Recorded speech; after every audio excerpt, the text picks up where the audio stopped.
Síguenos en nuestras redes sociales.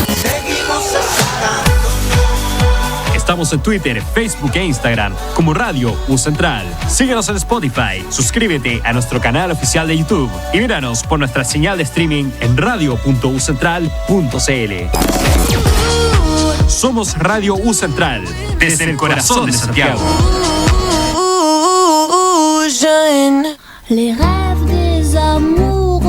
Radio U Central y radio.ucentral.cl presenta Sabores y Saberes, un programa que explora el fascinante mundo de la alimentación y la gastronomía desde múltiples perspectivas. Conducen la doctora en psicología María Teresa del Río y la doctora en ciencias de ingeniería de los alimentos Loreto Muñoz.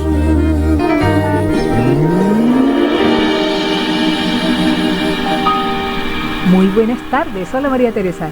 Hola Loreto, aquí estamos en pie de guerra. En pie de guerra. Hoy día este programa lo vamos a dedicar a un compañero nuestro, que se llama Diego Arancibia, que fue gracias a él que surgió la idea del título de este programa y bueno, y por supuesto el contenido, que es Alimentos en tiempos de crisis. Alimentos en tiempos de crisis. Hoy día vamos a hablar de alimentos que nos han acompañado en momentos muy difíciles y duros de la humanidad. Por ejemplo, en las guerras, en las pandemias, en las crisis económicas, en los desastres naturales, que nosotros somos conocidos en esos temas. Y cómo nos hemos adaptado a la adversidad y qué ha pasado con los seres humanos a través de la historia. Porque han nacido una serie de platos que les vamos a contar y alimentos en base a los déficits o a las faltas de cosas y por supuesto a la creatividad de los seres humanos. Así que aquí vamos con nuestro programa de hoy. Sí, y al final del programa tenemos una receta con una linda foto de una cantinera de la Guerra del Pacífico, doña Irene Morales. Sí, pues hay una calle y hoy día vamos a saber... calle en Santiago Centro. Ajá.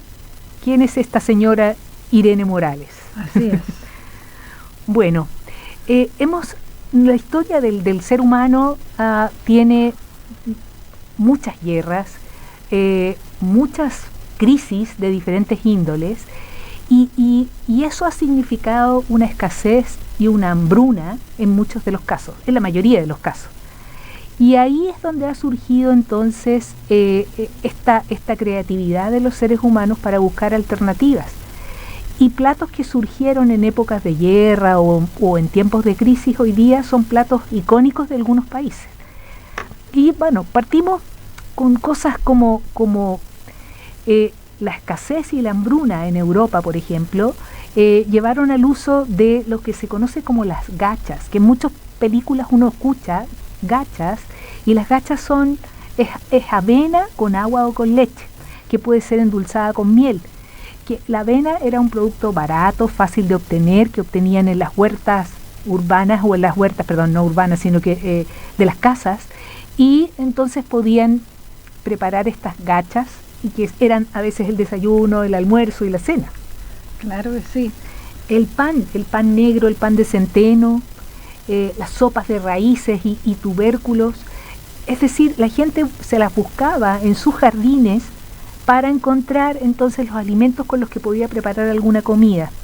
Y se recolectaban hierbas silvestres como ortigas y la que se llama acedera, que es un arbusto chiquitito que las hojas parecen una espinaca, pero las nervaduras son como rojizas. Esto todavía se come, y hoy día se hace ensalada, pero también se hacen sopas con esto y que se llamaban sopas verdes.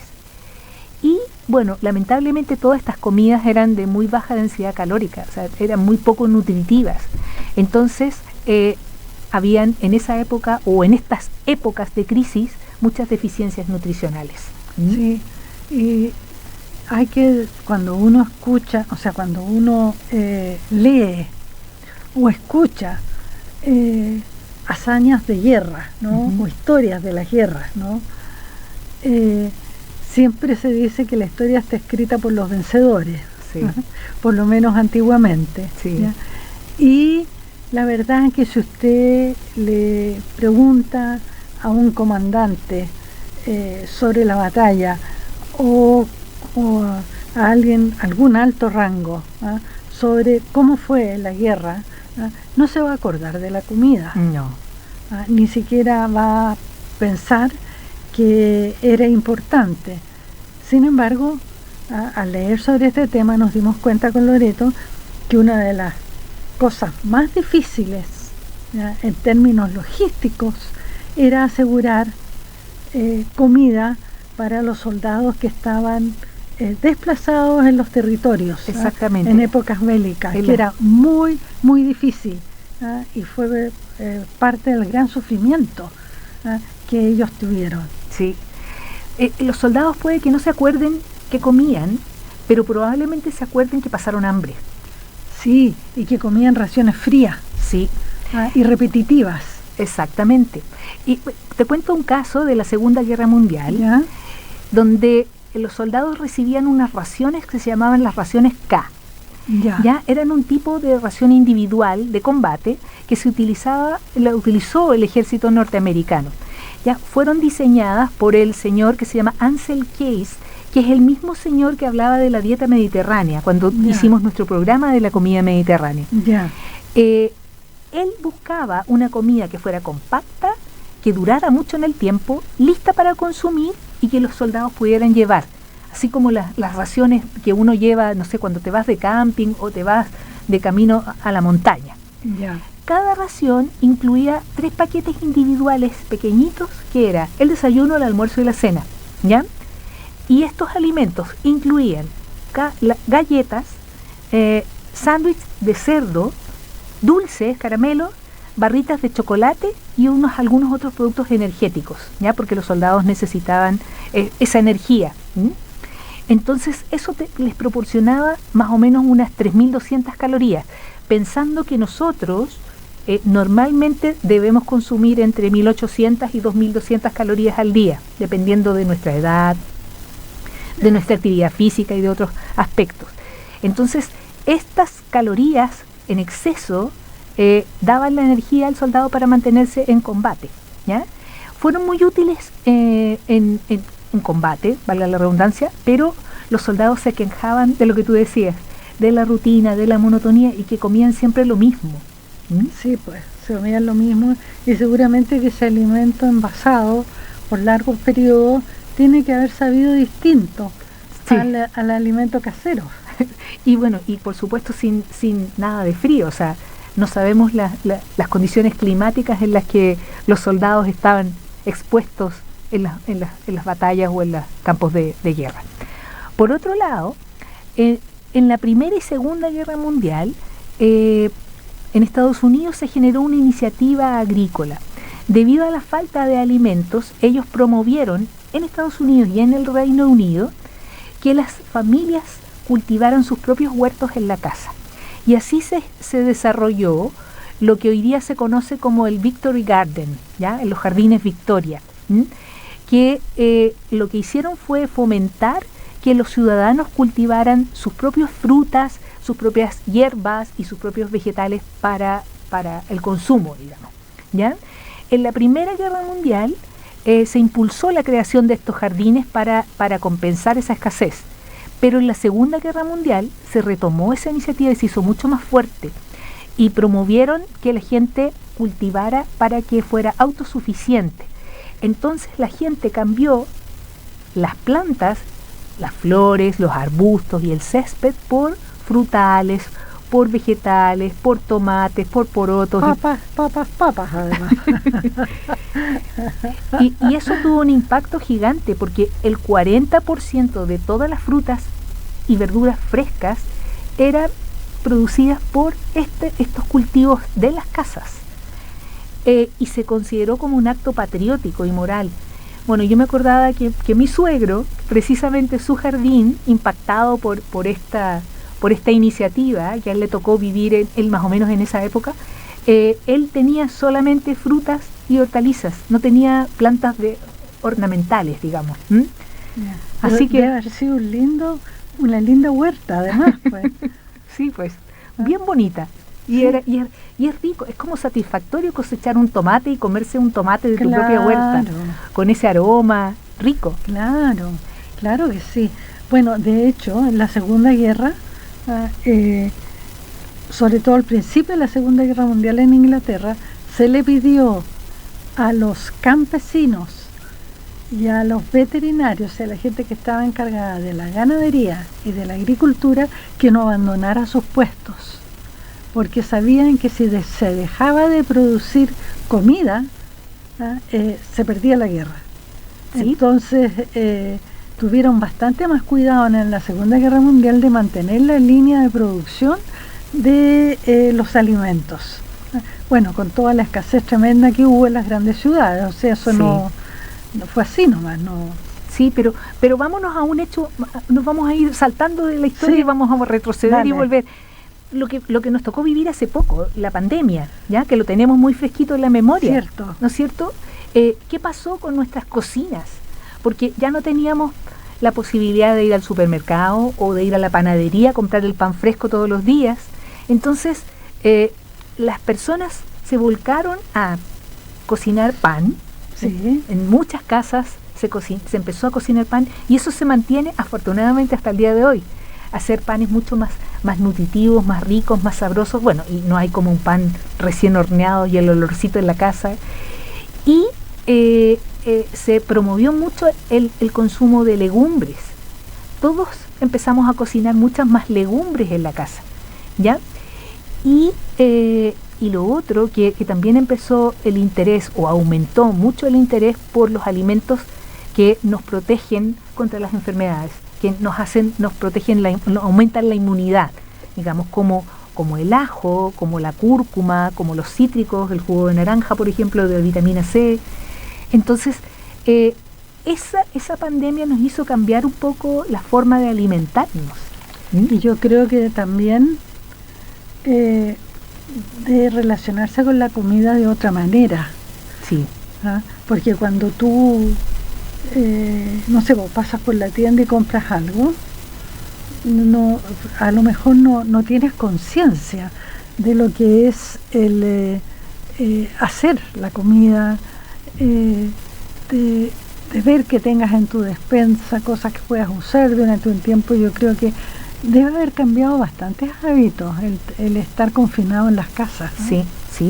Sí, y aparte de que hoy día muchas familias van o a la verdulería cerca a comprar, a abastecerse de frutas y verduras, pero a los que nos gusta ahorrar un poquito, que vamos a la feria el fin de semana, eso no se podía hacer. Entonces tuvimos un déficit en nuestras casas, porque seguía existiendo frutas y verduras, pero no teníamos acceso para ir a la verdulería o ir a la feria a comprar esas frutas y verduras.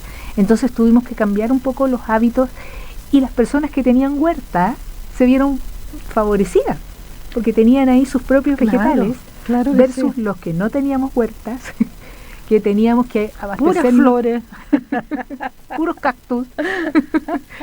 Teníamos ahí que comer lo que había en la despensa: arroz, porotos, legumbres, fideos. O sea, cambió un poco los hábitos. Y volviéndonos un pelito para atrás, el año 2008 hubo una crisis económica muy fuerte que quizás como país no nos afectó mucho, pero sí afectó a Europa muchísimo.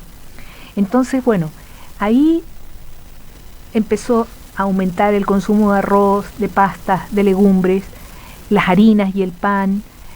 También se redujo. Es muy similar a lo que pasa ahora que tenemos más cerquita y más fresquito el COVID. Muy similar. Y bueno, por supuesto, menos frutas, menos verduras, porque el precio de esos productos es muy caro, sobre todo en los países europeos. Y entonces eso significó que bajó la ingesta de esos productos. Claro, y usar productos envasados, ¿no? Sí. Latas, paquetes, sí. Envasados en vidrio. Sí. Uh-huh. Bueno, y los productos también ultraprocesados, ya la comida rápida, los snacks, igual aumentó, porque aunque parezca increíble, muchas de las comidas rápidas son más baratas que hacer una comida en casa, una comida más nutritiva, más equilibrada, más sana. Más sana, más variada. Sí. Así que, bueno, eso ha tenido también un impacto en la salud, y en muchas de las guerras uno ve hoy día en las películas que la gente estaba delgadita, súper flaquita, porque se alimentaba poco y mal. Lo poco que comía era mal. Yo diría, restringe la comida a un pueblo y lo domina, pues, porque siempre, históricamente en las guerras, una de las cosas que hacían como estrategia de batalla era no permitir que llegaran insumos al campo enemigo.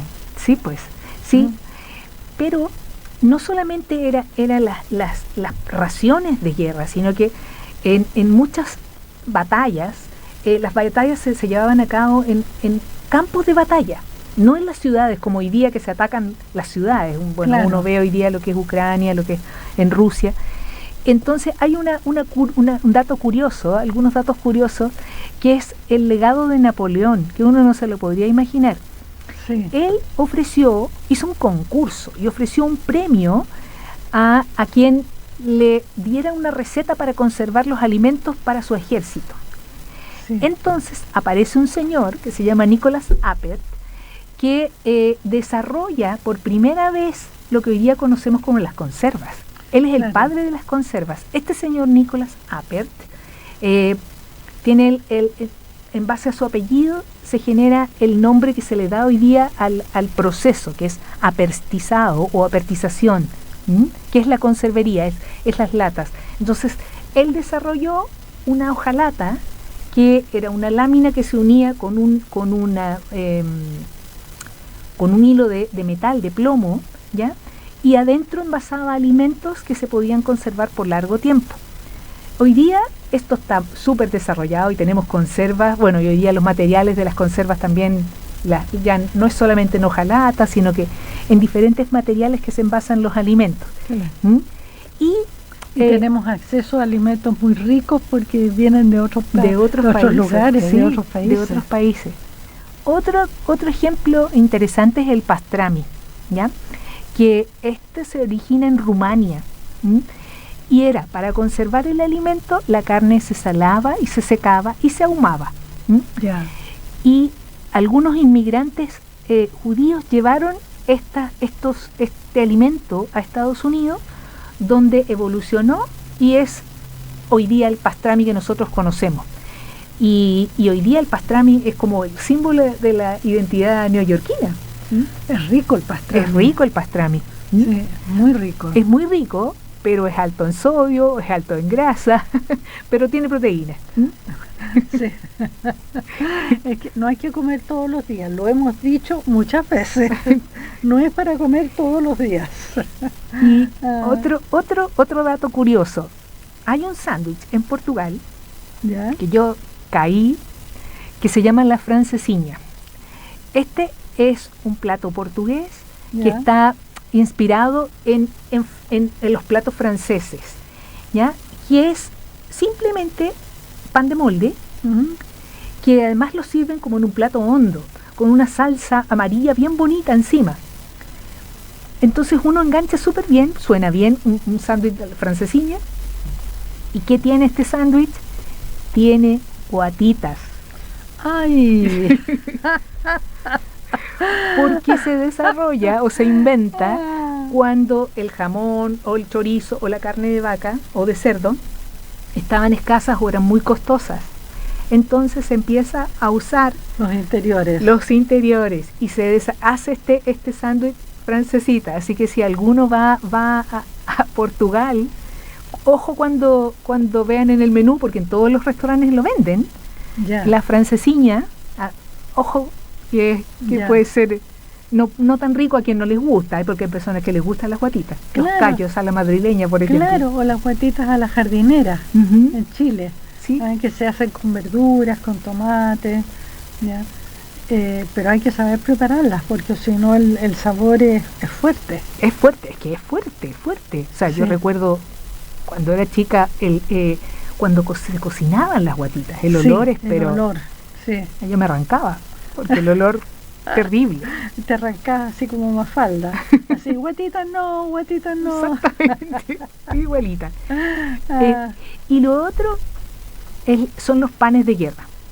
Los panes de guerra. Sí, que también era más difícil conseguir trigo, no había mucho acceso al trigo o a las harinas de trigo, entonces se optó por usar otras harinas. Y ahí es donde empezaron a surgir, por ejemplo, panes que se hacían con cebada, con centeno, con harina de castañas, ¿ya? E incluso habían unos panes que se hacían con aserrín, que no lo haga por ningún motivo porque es súper peligroso y tóxico. Ya, entonces esto simboliza también la creatividad, porque hoy día tenemos panes con cebada, panes con centeno que son súper ricos y nutritivos y llenos de fibras, así que saludables. Oye, y sabes que preparando el programa yo me quedé pensando en nuestras churrascas. Ah, exactamente. Porque es la forma más simple de comer algo que se llame pan, ¿sí? ¿Ah? Porque es muy básico de preparar y tú las metes a la orilla del fuego, las metes entre la ceniza, en el tostador, o sea, es como cocinar un pan que no tiene ninguna ciencia y que necesita una fuente de calor nomás. Sí, nada más. Sí, nada más. Bueno, y vemos el capítulo, en la siguiente mitad podemos ver qué pasó en Chile, porque eso también es bien interesante, qué ha ido pasando con nosotros con las batallas que hemos tenido. Eso. Entonces, vamos a un intermedio musical y volvemos con lo que ha pasado en Chile. Muy bien.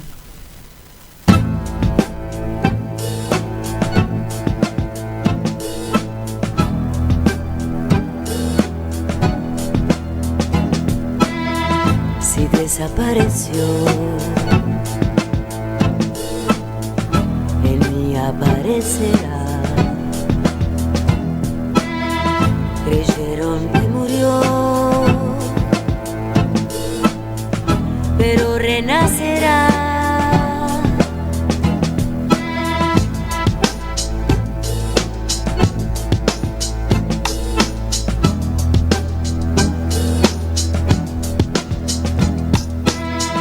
Llovió y un chico adivinó. Oímos una voz y desde un tango, rumor de pañuelo blanco.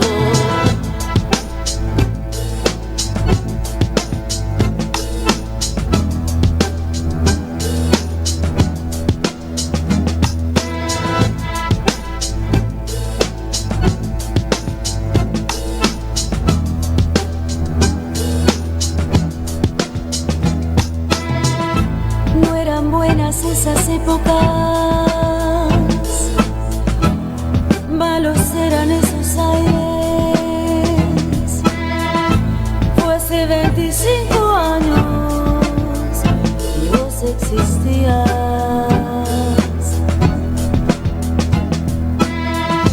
No eran buenas esas épocas,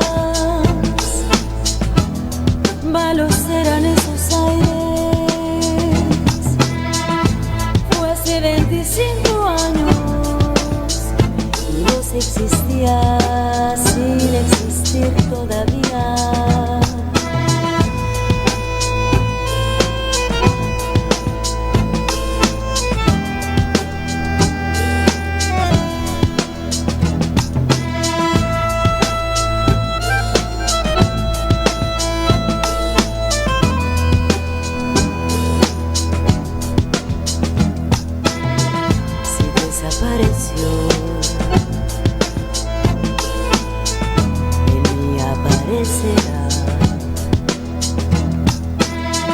Creyeron que murió y aquí se nace, aquí la vida renace.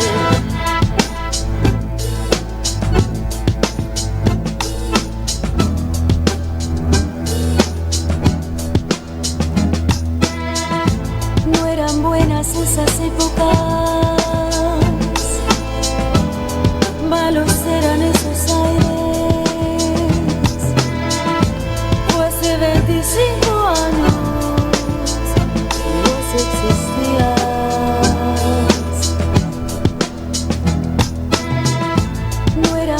buenas esas épocas. Malos eran esos aires. Fue hace 25 años y Dios existía sin existir todavía.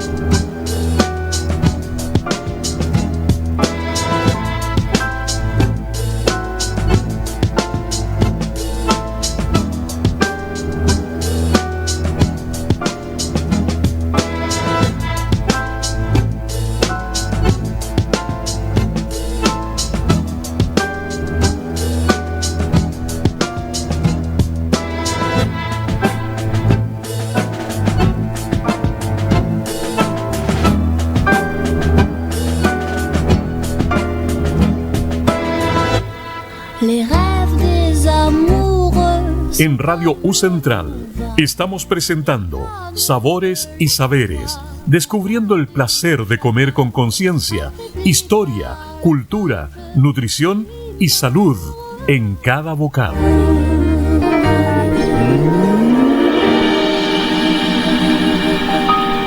Y aquí estamos de vuelta. Aquí estamos de vuelta. Y pensando con Loreto, ¿qué podíamos mostrar de aquello que sucedía en Chile? Nos acordamos de la Guerra del Pacífico. Todo el mundo aprende lo que es la Guerra del Pacífico en el colegio, ¿no?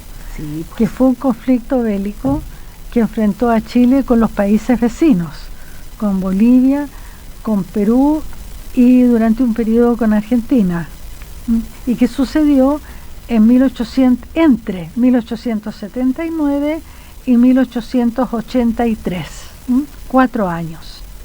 Y la disputa eran los territorios ricos en salitre en el desierto de Atacama. Mi marido descreído dice: los chilenos defendieron los intereses de otros al disputar el salitre, porque las salitreras estaban en manos de extranjeros, de ingleses principalmente. Sí. ¿Ya? Bueno, ahora se ha hablado mucho de la Guerra del Pacífico, hay grandes análisis hechos, hay grandes historias, grandes héroes de la Guerra del Pacífico, y de un tiempo a esta parte se ha hablado de la comida en la Guerra del Pacífico, o sea, cómo solucionaron el tema comida al movilizar batallones hacia el norte de Chile a un terreno que era muy árido y que era desértico, entonces no había agricultura y no había ganadería. ¿No? Difícil de conseguir algo por ahí. Claro, en esos años. Claro, y en ese sentido entonces Chile estaba en desventaja, porque los otros países eran más fértiles, entonces tenían menos, en las fronteras tenían menos problemas que Chile, que tenía un tremendo desierto ahí. Pero bueno, y es bien interesante esto, porque tendríamos que situarnos en el siglo XIX, ¿verdad? 1800, y a fines del siglo XIX habría sido la Guerra del Pacífico, ¿ya? Pero durante la primera mitad del siglo XIX, lo que se comía en Chile era una comida, la gente de pueblo, o sea, lo que comía el chileno común, ¿no? Era carne cocida de chancho, hecha como una especie de arrollado, ya, que lo revolvían en huevo y le ponían un cuero de chancho, en Malaya se llamaba eso, ya. Y a mí me encantaron los nombres porque vienen directamente del lenguaje indígena. Por ejemplo, soplillo o huelán, ¿ya? Que el trigo verde, zanco o chercán, ¿ya? Que es harina de trigo tostada con grasa, cebolla, ají, sal. Mira. Y la comida del pueblo era harina, cebolla, ají, ¿ya? Y grasa de animal. ¿Ya? Eso era como lo más básico, ¿ya? Y que se repetía en las distintas recetas, ¿ya? La guañaca, cordura de vaca con harina. El catete era harina en cocimiento de caldo, en carne de caldo que es de carne de chancho. El puchero, el encebollado, la cebolla cocida, ¿ya? con huevo. El changle, que era una sopa que se hacía en el sur con los brotes de roble, que tenían forma de coliflor, ¿ya? Y que se le echaban migas de pan, cebolla y ajo. Bueno, y eso era lo que se comía básicamente, ¿ya? Si uno comía un poquito mejor, comía arroz, ¿ya? Que en ese tiempo era más lujoso que las papas. Y también el pueblo comía con pebre al desayuno. ¿Ah? Comía sus cebollas crudas con tomate, ¿ya? Y con algún pan, con algún pan sencillo. El trigo se comía de muy distintas maneras. También se comían, por supuesto, pescados y mariscos donde hubiera la posibilidad de hacerlo, y si no, las algas secas como el luche y el cochayuyo, que se transportaban a través del país. Bueno, y eso era lo que se comía en esa época.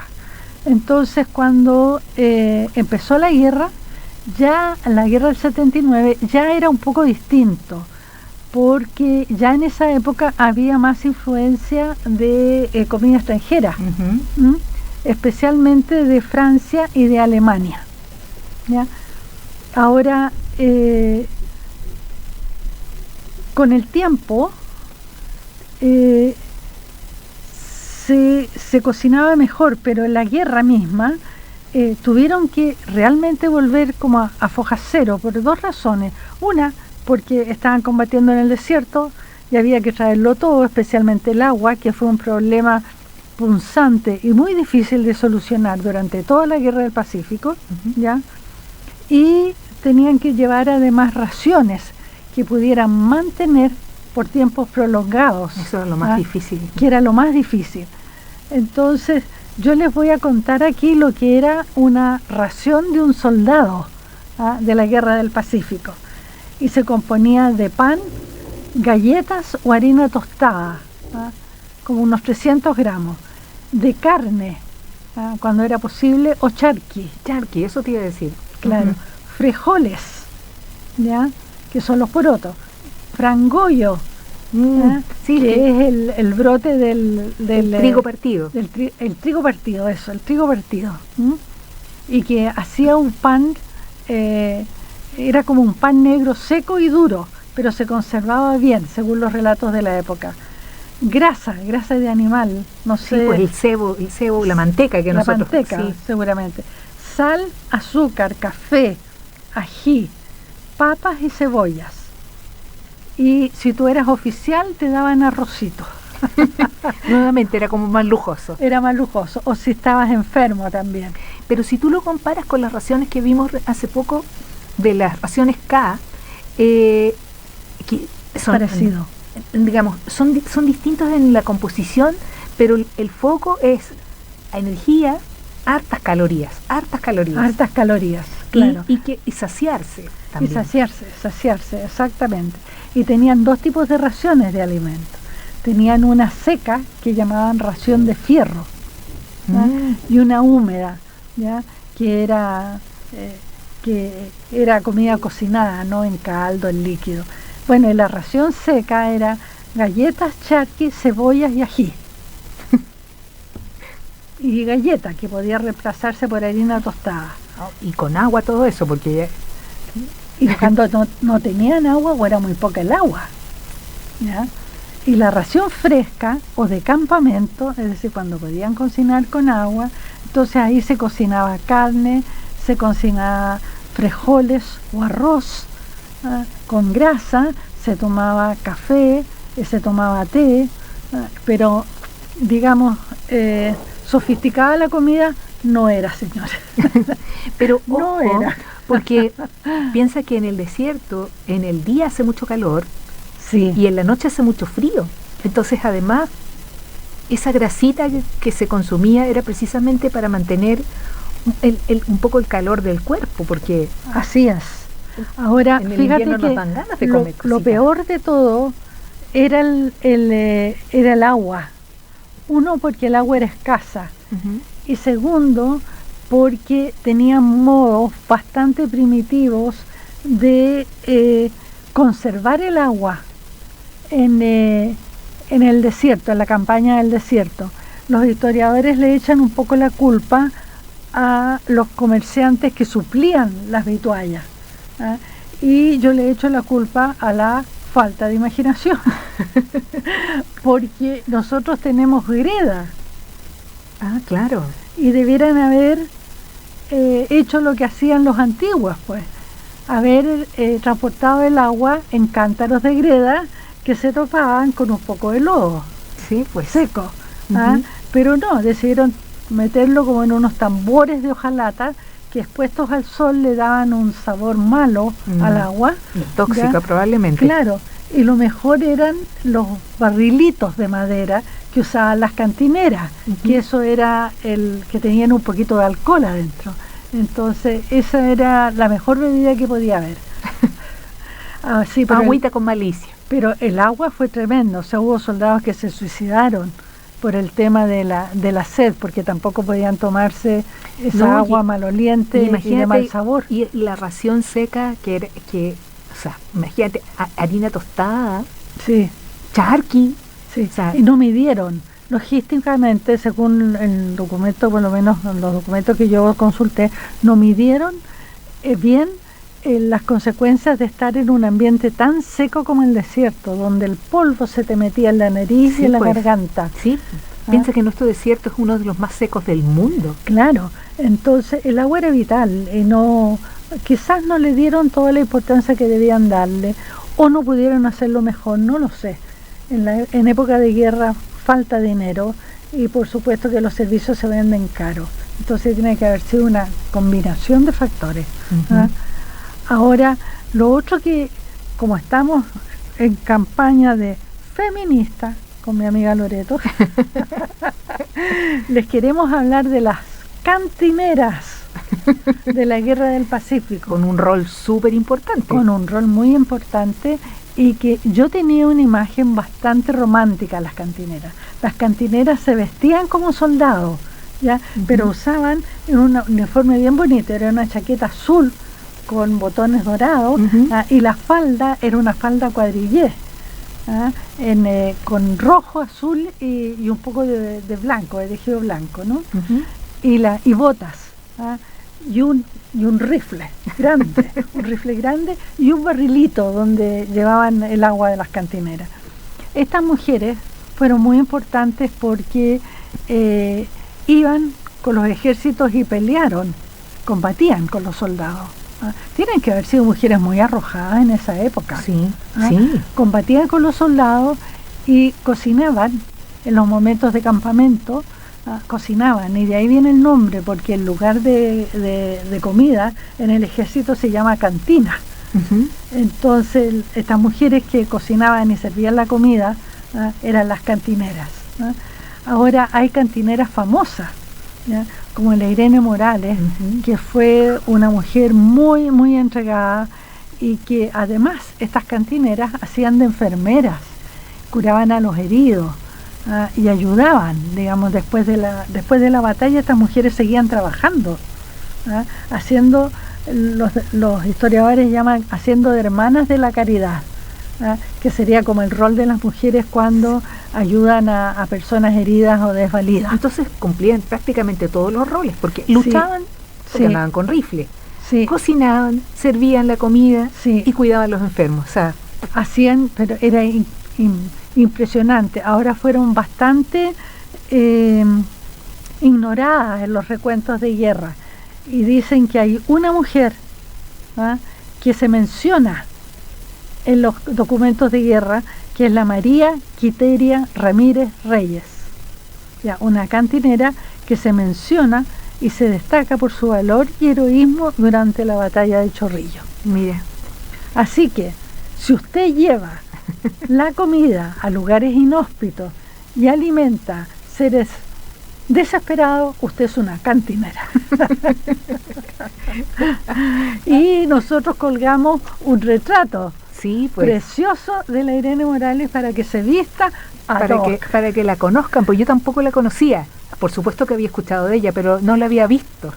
Sí, y hubo mujeres que siguieron a sus maridos y que después les tuvieron que pedir que volvieran porque era un peso muchas veces si se embarazaban que ellos no podían lidiar cargar, con aquello. Sí. Entonces evacuaron a muchas mujeres de la guerra. Ahora lo interesante ya es que la comida cuando podían cocinar un poco mejor, ¿ya? Entonces se reunía un grupo de soldados, ¿no? Y salen los documentos históricos que le pedían a una de las camaradas que cocinara, ¿no? Y seguramente que deben haber llamado a estas mujeres las camaradas, ¿no? En tiempos de guerra. Y eran mujeres aguerridas y tremendamente valientes. Yo tenía una idea de lo que eran las cantineras. Sí, pero para haber estado metidas ahí. Claro. Ahora, de la comida, piensen ustedes que se cocinaba pan en cualquier estado del trigo, ¿ya? Arroz, si tenían suerte de tener arroz, y carne, ¿ya? Carne en caldo, ¿no? Carne hecha caldo con ají, con sal, con grasa. No había muchas otras posibilidades, verduras si es que conseguían por ahí, pero no me puedo imaginar yo en la mitad del desierto. No, muy difícil. A no ser que pasaran por un oasis o tuvieran la suerte de acampar. Muy difícil. Pero muy difícil. Entonces, y esa era la comida de guerra. Así que ahí tienes, Loreto, cómo cambia la dieta. Cómo cambia la dieta. Y hay que decir que en esa época, a fines del siglo XIX, yo te decía hace un ratito que ya había llegado la influencia europea a Chile a través de la clase alta, ¿no? Que viajaba a Europa o que recibía visitantes de Europa. ¿Ya? Bueno, y en ese caso lo que se cocinaba en las casas, habitualmente se cocinaban 4 o 5 platos para el almuerzo. Claro. Se cocinaban legumbres, se cocinaba una cazuela de ave, por ejemplo, legumbres, y después un segundo que era carne de vacuno con algún acompañamiento. Vaya comida. Vaya comida, y esto muy regado, ¿no? Y yo recuerdo de niña, mi familia materna era talquina, ya, y eran campesinos de Talca, de los alrededores de Talca. Mi madrina, que era mayor que mi madre, nos servía almuerzo con entrada, ya, jamoncito con palta, huevitos rellenos y eso que se hacía habitualmente. Nos servía una cazuela y después nos servía un segundo y un postre. Y después una siesta. Claro, entonces nosotros las niñas empezamos a negociar con la tía, me como esto pero no lo otro, porque no nos podíamos con tanta comida, pero mis padres se la comían felices, porque mi tía era una gran cocinera. Claro, esa era la gracia, que cocinaba rico. Cocinaba rico, y bueno, y se comía así pues. Sí, pues. Se comía así el almuerzo, porque nosotros los chilenos siempre hemos tenido la comida más fuerte al almuerzo, no al desayuno. Sí. Bueno, y en otras latitudes es la cena, la comida más fuerte. La comida más fuerte. Y el desayuno del pueblo era té, ya, y lo que se compraban, se tomaban la taza de té y compraban de los vendedores ambulantes una tortilla, una churrasca. Claro, una churrasca. Una tortilla de rescoldo. Claro, alguna cosa envuelta en hojita de choclo, ¿entiendes? Y eso se comía. O si no, se comía un plato como de ulpo, del trigo, cocinado de alguna manera, con un té, no había más, ¿ya? De desayuno. Así que yo me quedé pensando que dura de haber sido la vida para todos esos soldados. Sí, y en todas las épocas, En todas las épocas. Sí, porque sí, se vieron en la obligación de comer lo que tenían a sus alcances y como se lo dieran. Y junto con eso hay varios mitos que se generaron en esas crisis o épocas de crisis. Por ejemplo, en la época de la peste negra, se usaba un ajo colgado al cuello o se refregaba un ajo en las puertas de las casas para evitar la peste negra. Entonces se asociaba al ajo como que te curaba la enfermedad. Y hoy día se ha descubierto que el ajo no te cura la enfermedad, tiene algunos efectos antimicrobianos que están probados científicamente, pero no mata los virus. Entonces eso era un mito. ¿Sabes lo que pienso? Que yo no lo he escuchado esto, o lo he leído alguna vez, es que los ratones, las ratas que llevaban las pulgas de las ratas eran las que inoculaban, digamos, la peste negra. Mira, hay un libro de Albert Camus que se llama La peste, ¿ya? Que fue escrito hace muchísimos años, yo no me acuerdo cuántos, pero muchos años. Sí, en la primera mitad del siglo XX. Y si uno lee ese libro, es el relato exacto de lo que ocurrió en pandemia. Madre santa. Así que si tienen pero tiempo no por ahí... teníamos pulga, teníamos algo peor. No, pero lo que te iba a decir era que se ha probado que las ratas son muy sensibles en el olfato, y que cuando uno pone algún producto que es muy fuerte, las ratas escapan, muy fuerte el olor. Y yo pienso si eso pasaba con el ajo, que no les gustaba el aroma del ajo. Puede ser. Podría ser, ¿no? Sí, podría ser. Y eso, claro, protegía de alguna manera a las personas. Claro, protegía de alguna manera los lugares. Sí. De otra manera no me lo explico. En la época de COVID, por ejemplo, se generó también el rumor de los superalimentos inmunoestimulantes. Y ahí se empezó a hablar de la cúrcuma y del jengibre, que incluso hoy día hay suplementos que uno puede comprar en la farmacia. También estos dos alimentos, la cúrcuma y el jengibre, tienen propiedades antiinflamatorias y tienen propiedades muy buenas para la salud, pero no curan enfermedades. La mayoría de los alimentos, si no todos, porque hay solo una excepción, previenen enfermedades. O sea, yo puedo consumir antioxidantes, omega 3 y un montón de alimentos o componentes de los alimentos que previenen enfermedades, pero no curan enfermedades. La otra es la típica sopa de pollo, que está asociada a que te resfrías y, bueno, ¿qué te da la mamá? Una sopita de pollo. Y está integrada o en el chip de que en muchas culturas que es como la cura universal, que con la sopa de pollo se curan todos los males. El efecto real de la sopa de pollo es que hidrata mucho, tiene nutrientes, ayuda a la temperatura corporal. Entonces, si uno está con escalofríos, una sopa de pollo te viene, pero es más bien como un placebo emocional, así le llaman, un placebo emocional. De más. ¿Sí? Así que otra cosa que surgió también en la parte del COVID, el boom de los fermentados, el chucrut, el kéfir, la kombucha, la masa madre, y en cierta manera estos fermentados lo que hacen es mejorar la microbiota intestinal, los microorganismos que viven en nuestro intestino, y nos ayudan con todo lo que es la inmunidad. Así que sí, efectivamente ellos de alguna manera están ayudando a que mejore nuestra inmunidad o nos haga un poquito más resistente. Pero nuevamente es prevención, no es curar una enfermedad. Cuando ya tenemos la enfermedad no va a provocar una mejoría consistente. Así es.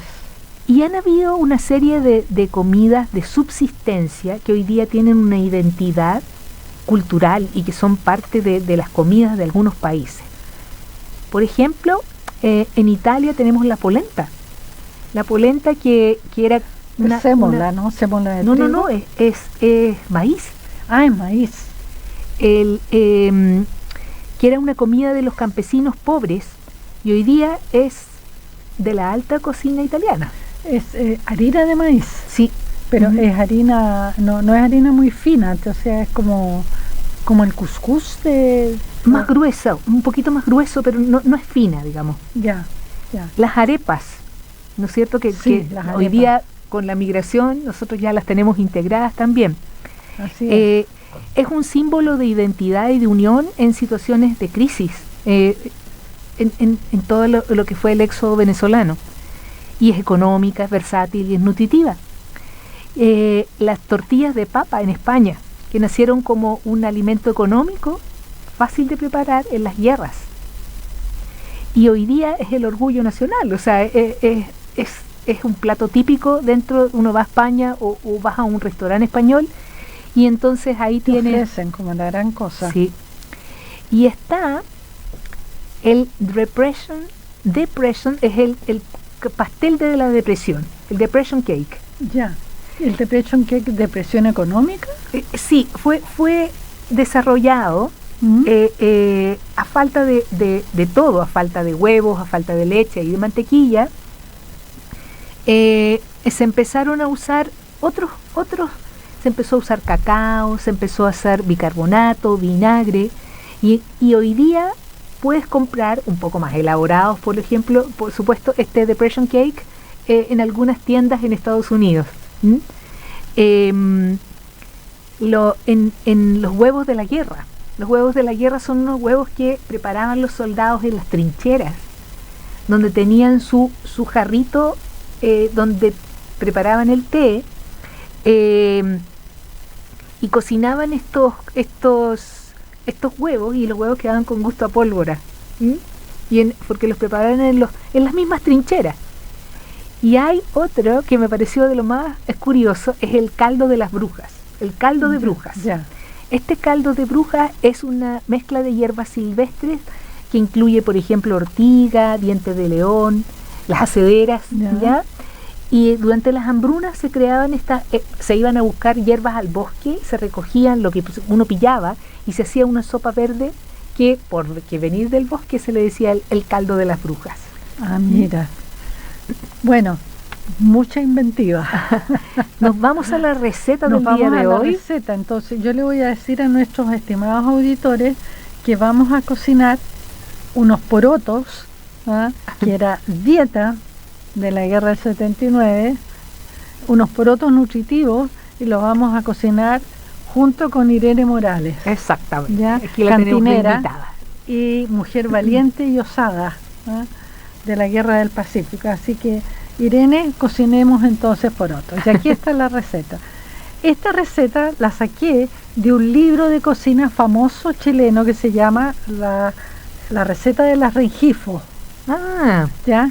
Que mi madre lo usaba como una suerte de Biblia en su cocina. y parece que está ahora en PDF para quien se interese. Bueno, 3/4 kilos de poroto, 1/4 kilo de huesos de rabo, igual textual como la rescaté, un trozo grande de zapallo, 2 cucharadas de cebolla picada, 1 cucharada de aceite, 1 cucharada de ají de color, 1 taza de leche, 1 cucharada de harina, sal y pimienta. Mira, usted remoja los porotos el día anterior y los cuece, ya, al día siguiente, y mientras los cuece hace un caldo con los huesos que compró, y paralelamente cuece el zapallo en poquita agua, ¿ya? Bueno, fríe la cebolla en aceite con color, añade el zapallo con su agüita, coloca encima los porotos y encima el caldo, ¿ya? Y se revuelve bien, se deja cocinar un ratito, y un poco antes de servir se le echa la leche con la harina disuelta en ella. O sea, esto es para que quede más cremoso en el fondo. Y se tiene que cocinar lo suficiente. Bueno, una cucharada no cuesta nada cocinarla en un ollón de porotos, pero se tiene que cocinar un par de minutos para que la harina efectivamente se cueza. Le corrige la sazón y lo sirve, ¿ya? Yo le pondría un poquito de cilantro encima de eso. Sí, ya lo creo. Y esta receta ya se llama Recetas de las Rengifo, y la autora es María Paz Lagarrille, que fue nieta de una de las Rengifo, ya, y fue editado por la editorial Zigzag en el año 1956. Mira. Así que ahí tenemos unos porotos de más de medio siglo. La receta. Así que bueno, con una buena porotada los dejamos entonces hasta la próxima. Hasta la próxima. Bueno, solamente mencionar que hoy día la información la sacamos de un texto que se llama La alimentación en la guerra del Pacífico. Sí, que es de una historiadora. Sí, que es Carla Arancibia. Sí, sí. Así que bueno, no estamos en crisis, pero los invitamos a probar estos alimentos que pueden ser muy interesantes. Nos escuchamos la próxima semana. Hasta pronto. Exacto. Y a disfrutar las comidas en tiempos de paz.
Radio U Central presentó Sabores y Saberes, un programa que explora el fascinante mundo de la alimentación y la gastronomía desde múltiples perspectivas, descubriendo el placer de comer con conciencia, historia, cultura, nutrición y salud en cada bocado.